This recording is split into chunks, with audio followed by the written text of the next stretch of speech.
ভারতের স্বাভাবিক উদ্ভিদগুলোকে বোঝার জন্য আমাদের প্রথমে জলবায়ু ও মাটির প্রভাব সম্পর্কে জানতে হবে। জলবায়ু হল আমাদের চারপাশের আবহাওয়া, যা তাপমাত্রা, বৃষ্টিপাত এবং বাতাসের গতির উপর নির্ভর করে।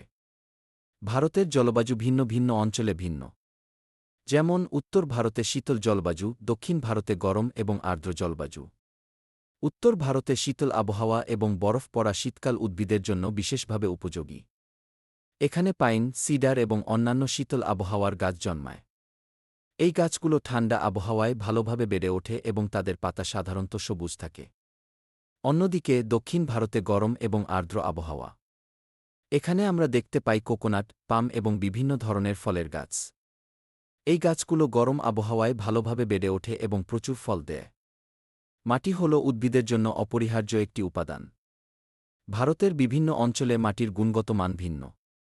যেমন গঙ্গা নদীর অববাহিকায় উর্বর মাটি পাওয়া যায়, যা ধান এবং অন্যান্য শস্য উৎপাদনের জন্য আদর্শ। আবার রাজস্থানের মরুভূমিতে মাটির গুণগত মান কম, তাই সেখানে উদ্ভিদ জন্মানো কঠিন। মাটির পুষ্টি উপাদানও উদ্ভিদের বৃদ্ধিতে গুরুত্বপূর্ণ ভূমিকা পালন করে। যদি মাটিতে পর্যাপ্ত নাইট্রোজেন, ফসফরাস এবং পটাশিয়াম না থাকে, তবে উদ্ভিদ ভালোভাবে বেড়ে উঠতে পারে না। এছাড়া জলবায়ু পরিবর্তনও উদ্ভিদের উপর প্রভাব ফেলে।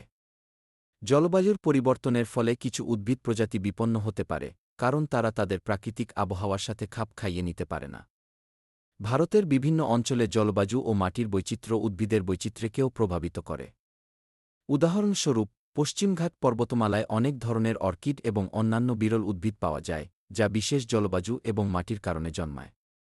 এভাবে জলবায়ু ও মাটির প্রভাব ভারতের স্বাভাবিক উদ্ভিদের উপর একটি গভীর সম্পর্ক তৈরি করে। আমাদের এই সম্পর্কগুলোকে বুঝতে হবে, কারণ এগুলো আমাদের পরিবেশ এবং জীববৈচিত্র্য রক্ষায় অত্যন্ত গুরুত্বপূর্ণ।